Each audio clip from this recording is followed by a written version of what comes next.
Caitlin, congratulations on being the fastest rookie, 300 points, 100 rebounds, 100 assists. Can you just talk about the poise that you have that goes into accomplishing something like that? And then also, Coach Sides said she wants you to take about 15 shots minimum a game. Just how confident are you guys that you can achieve that moving forward? Yeah, I mean, I don't think that's anything I set out to accomplish. Like, I think it just comes with the way I play basketball and the way this team plays basketball. And, honestly, I didn't even know that, so it's great, I guess. I don't know. Yeah, I think that's just kind of my game. Like, I take a lot of pride in being able to do a lot of different things for my team. And, I feel like as long as we move the ball and get the best shot for the team, that's good with me. I think at times I can be a little bit more aggressive and maybe not overpass as much, but at the same time, I feel like we're getting good shots. I love setting my teammates up for success. I love passing the ball. Like, throwing a great pass is, almost more exhilarating than, making a great shot. So for me, like, it's not like I don't feel like I need like an X number of shots. And I know Christie knows that too. Like, I think she just wants me to be a little bit more aggressive, and I certainly can do that too. We have Mike here on the left. Yeah, Caitlin, I'm wondering if you have some favorite memories of watching Diana Taurasi as a player. Because obviously she's literally 20 years older than you, so I know you were a big fan of the W growing up. Mm-hmm. Do you remember anything specific about watching her? Yeah, somebody asked me this yesterday, and I was like, I really struggled to like pinpoint an exact memory. Honestly, like, she was probably one of the first women's basketball players I really grew up idolizing and really like knowing. Obviously her, Sue, Maya. So I would say like that's like kind of my first memory is just like about the WNBA in general. Is like she was one of the first that I really knew about and supported and idolized and wanted to be like, and I just admired the way she played the game and the fire that she played with. And like I said yesterday, like, it's impressive that she's still able to play this game at such a high level and produce like the way she does. Like, it's incredible. I think she's obviously the best scorer our game has ever seen and one of the best players our game has ever seen. But I would say my first memory is just like around the WNBA in general, and when I like first started to really watch this league was because of her. Caitlin, through the first half of this season, there have been some ups and downs. Just talk to me about you and your teammates coming together and actually gelling as the Indiana Fever. Yeah, I think as a young group, you're going to have that. There's going to be some ups, there's going to be some downs, and especially with the way we had our schedule to start the year. Like, we played some really great teams to start on some back-to-backs, one day in between. Like, it was a tough hand we were dealt, but I'm just proud of us group. I think obviously we're the most inexperienced group in the league, but nobody ever hung their head. Like, everybody just wants to get better. They know there's so much potential for this group. It's just kind of getting it to all gel together, and every single day we come into practice and like there's a positive energy. It's like it's not like anybody's like, oh, we lost 6 straight games or we were 1-6 or whatever we were at that point. Like everybody was like, these games are winnable. Like, we can win them. We need to clean up certain things. So I would say like that's been the biggest positive for our group is there's always been a positive energy about us, and you better have that when you're an inexperienced young group. Like, you're young in this league. Like, you better have that, and I think that's something we haven't lost at all. Caitlin, hi, I'm Barry Bloom from Sportico. So nice to meet you. Bear with me here. You came from the NCAA finals to the draft to the WNBA so quickly. What's been your biggest adjustment through all of that so far as you're getting to maybe mid-season here?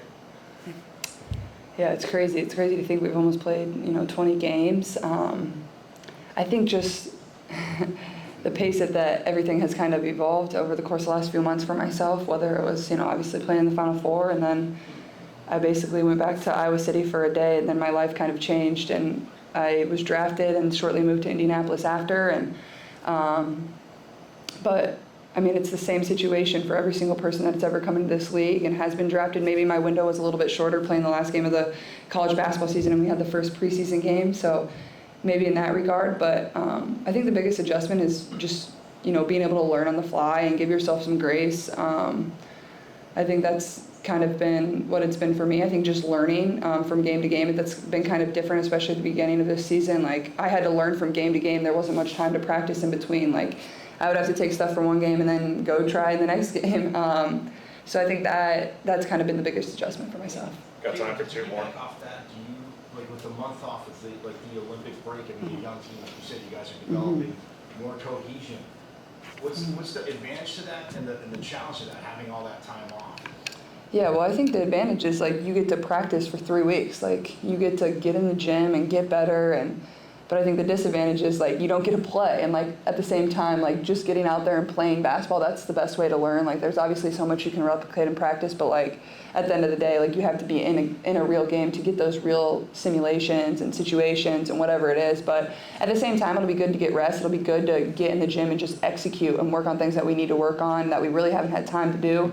But like I said, like the biggest disadvantage is like we're gonna miss getting out there and getting to play, during the week. So.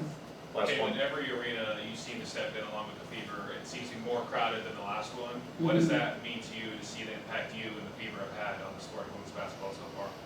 Yeah, it's fun. I mean, it's also really cool for myself to go around to all these new arenas. Obviously, in my first year, a lot of places that I haven't played at. Obviously a couple during my college career, but like it's fun for me to come to these new cities and these new arenas and see the fans and just their excitement, like just watching warm-ups. Like you can feel that kind of more so than in a game when you're really competing. So for me, it's a unique experience getting to go to each city and soak it in, and it'll be very memorable, as I go throughout my career, remembering my first at every stop.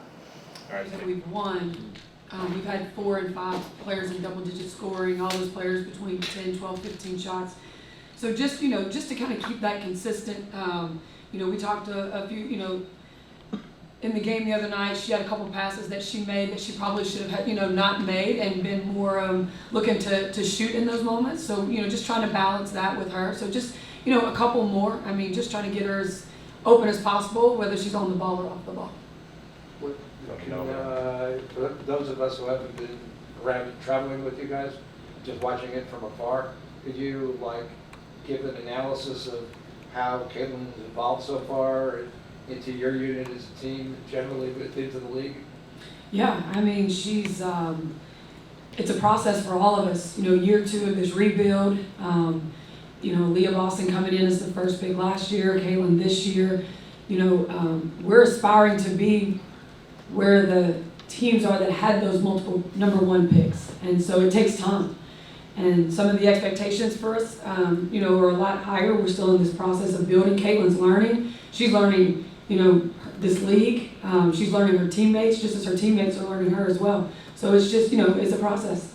How about what's your feeling about the way she's been treated generally by other players in the league? Yeah, I mean, this is a competitive game. I mean, the WNBA is a competitive league. I think everyone's just wanting to, everybody's trying to win and whatever that takes. And, I think she's, all rookies go through this one way or the other. I mean, especially number 1 picks. So Leah Boston went through it last year. It's just, part of this league and the competitiveness of it. Chloe, go ahead. Yeah, Tenny had that right thumb injury against Seattle. Just how bad is it? Do you anticipate her to be available today? Yeah, Timmy's tough, and she's, she's ready to get, some playing time. So I expect her to come in and help us when she can. Anybody else say anything, Coach? Yeah, there's one more. In terms of when you're going against a real experienced team like Phoenix, what do you think are the biggest keys, and especially for your younger players to go against? They have a lot of longtime veterans. Right. Yeah, going against them, playing defense against them, their offensive game. I mean, they're averaging. I think they're second in the league in 3-point attempts. So we've got to do a great job of finding their shooters. When you're not guarding them, I think they're shooting close to 50% uncontested shots. So we've got to make sure that we're getting to those shooters. And then, they create a problem with their defense, just the way they're able to do all the switching. You don't see that all the time. So we've got to make sure that the ball keeps moving. We take advantage of mismatches. And we don't let the ball stick and just kind of try to throw it into who that mismatch is or go one-on-one. You got to keep it moving and get the best angle for the right pass and that right opportunity. Coach, finish this sentence for me. Indiana wins today if? We're able to stop Phoenix in transition. We're able to find shooters. We're able to attack them offensively, put Brittany Griner in some pick and rolls away from the basket. She does a great job down there. And just containing, I mean, it comes down to containing their shooters and not letting them get confident.